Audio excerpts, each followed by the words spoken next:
खरीप हंगाम तोंडावर आलेला आहे. शेतकऱ्यांना खताची आवश्यकता भासायला लागलेली आहे. युरिया, सुपर फॉस्फेट, डीएपीचे तुटवडा जाणवायला लागलेला आहे.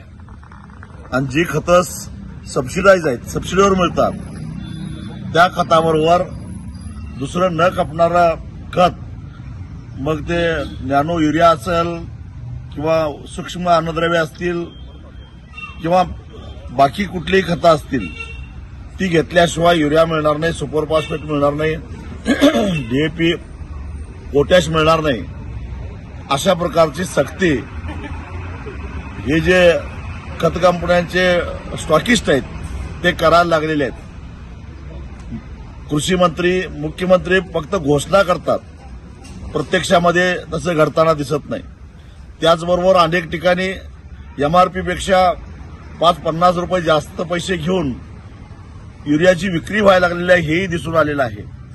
माझी सर्व शेतकऱ्यांना कळकळीची विनंती आहे, एमआरपीपेक्षा 1 रुपया सुद्धा कुठल्याही विक्रेत्याला देऊ नका. लिंकिंगची जर का सक्ती करण्याचा प्रयत्न केला, स्टॉक असून सुद्धा जर का खतं देण्यास नकार दिला, तर त्या विक्रेत्यांची नावं स्वाभिमानी शेतकरी संघटनेला कळवावीत. वेळप्रसंगी कायदा हातात घेऊन दुकान फोडून आम्ही शेतकऱ्यांना खतं वाटप केल्याशिवाय सोडणार नाही. पण एमआरपीपेक्षा 1 रुपया आमच्याकडून द्यायला मिळणार नाही आणि लिंकिंग अजिबात सहन करणार नाही. लिंकिंग पद्धतीनं खत विक्री करण्याचं सर्रास चालू आहे. कृषी मंत्री, मुख्यमंत्री किती वल्गना करोत, घोषणा करोत, विक्रेते त्यांचं ऐकायला तयार नाहीत, कंपन्या त्यांचं ऐकायला तयार नाहीत. आणि याचं एकमेव कारण की सबसिडाईज खतं ही पहिल्यांदा सुपर स्टॉकिस्टकडे येतात आणि त्याच्यानंतर ते छोट्या विक्रेत्याकडे जातात. इथंच खरा घोळ आहे. सरकारची जर प्रामाणिक भावना असेल, प्रामाणिक भूमिका असेल की खत लिंकिंग होऊ नये आणि एमआरपीपेक्षा जास्त दरानं खत विक्री होऊ नये असं जर वाटत असेल, तर छोट्या विक्रेत्यांना थेट कंपन्यांनी खत पुरवठा करण्यासंदर्भातला शासन निर्णय करावा. मध्ये डीलरची काही आवश्यकता नाही.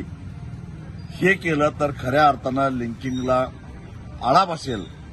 परंतु मग कृषी मंत्र्यापासून ते कृषी अधीक्षकांच्यापर्यंत आणि कृषी सेवकापर्यंत या सगळ्यांना हप्ते मिळणार नाहीत.